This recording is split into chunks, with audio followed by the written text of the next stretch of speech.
Hi guys, ఈరోజు mystery story ఒక ship గురించి. ఆ షిప్ పేరు మ్యారీ సెలెస్ట్. ఇది 5th December 1872న స్టార్ట్ అయింది. ఆ రోజున ఒక బ్రిటిష్ షిప్ డెల్గ్రేషియా నుంచి బయలుదేరింది. అక్కడ నుంచి 400 కిలోమీటర్ల దూరంలో, అక్కడ నుండి కొంత దూరంలో కెప్టెన్ డేవిడ్ మోర్హౌస్ తన బృందంతో ఒక పడవని గమనించాడు. అది వాళ్ళ వైపు వస్తుందని గమనిస్తూ ఉన్నాడు. ఆ షిప్ని చూసి కెప్టెన్ కంగు తిన్నాడు.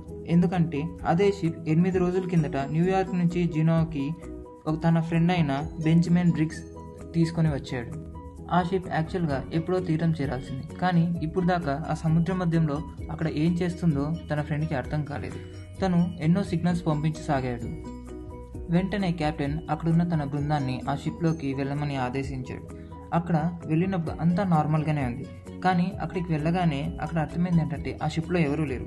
యాక్చువల్గా ఆ షిప్లో ఉండాల్సింది 7 క్రూ మెంబర్స్, కెప్టెన్ మరియు తన భార్య, అలాగే 2 సంవత్సరాల తన పాప సోఫియా బ్రిగ్స్.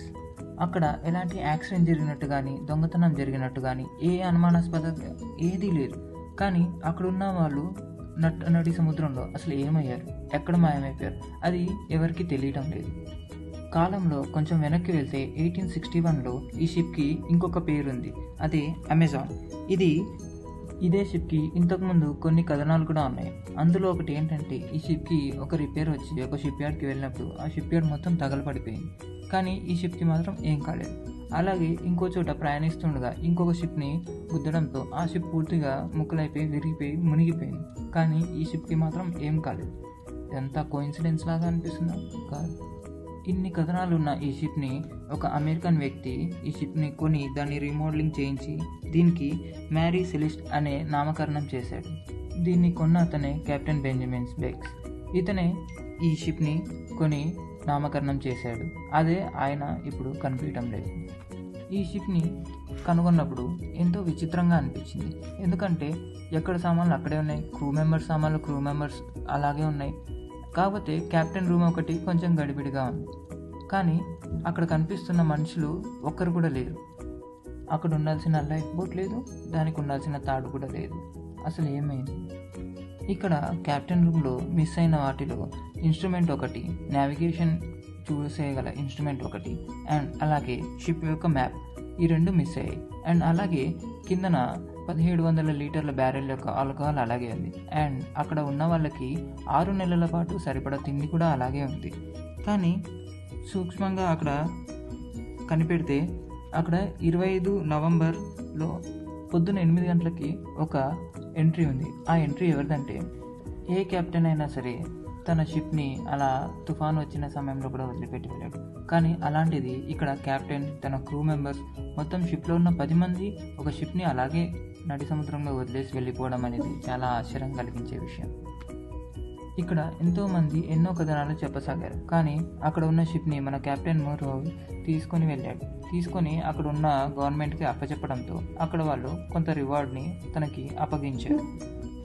ఇక్కడ థియరీస్లో ఇంకొక థియరీ కూడా ఉంది, అదే సాల్వేజ్ థియరీ. అంటే ఏదన్నా ఒడ్డుకున్న షిప్ని ఇంకొక షిప్ వచ్చి కాపాడి అక్కడున్న గవర్నమెంట్కి అప్పచెప్తే దాంట్లో ఉన్న అమౌంట్లో కొంత భాగం వీళ్ళకి ప్రైజ్ మనీగా ఇస్తుంది. ఇక్కడున్న థియరీ ప్రకారం ఈ మోర్హౌస్ అనే కెప్టెనే అక్కడున్న క్రూ మెంబర్స్ని, ఆ కెప్టెన్ని అంతం చేసేసి ఆ షిప్ని సేవేజ్ కోసం అక్కడ తీసుకొచ్చాడేమో అని ఇంకొక థియరీ కొనసాగింది. హాయ్ గైస్, ఈరోజు మిస్టరీ స్టోరీ ఒక షిప్.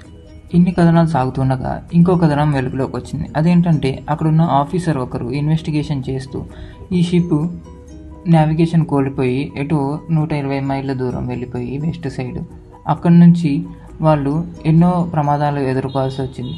అలా ఎదుర్కొన్నప్పుడు షిప్కి హోల్ పడి అక్కడ దాంట్లోంచి వాటర్ వచ్చేసి వీళ్ళు ఎలా తప్పించుకోవాలో తెలియక అక్కడున్న లైఫ్ బోట్ని యూజ్ చేసుకొని అక్కడున్న వాళ్ళందరూ ఆ షిప్ని ఖాళీ చేసి ఆ లైఫ్ బోట్లో నుంచి ఎక్కడికో వెళ్ళిపోయారు అనే కథనం కూడా ఒకటి వెలుగులోకి వచ్చింది. ఇది కొంచెం నమ్మశక్యంగానే ఉంది.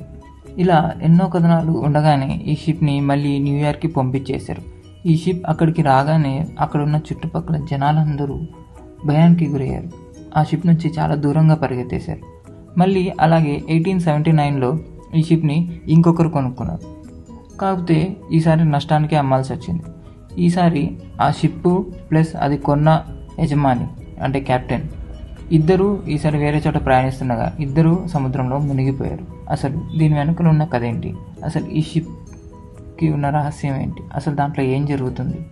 ఈ షిప్ మునిగిపోయిన కొద్ది రోజులకే దీని పాత ఓనర్స్ ఎవరైతే బతికి ఉన్నారో వాళ్ళందరూ ఏదో ఒక రోగంతో పడుతూ ఉండేవాళ్ళు. అలాగే దానికి హెల్ప్ చేసిన వాళ్ళందరూ, దాంట్లో పనిచేసిన వాళ్ళందరూ పిచ్చి పట్టిపోయి ఉండేవాళ్ళు.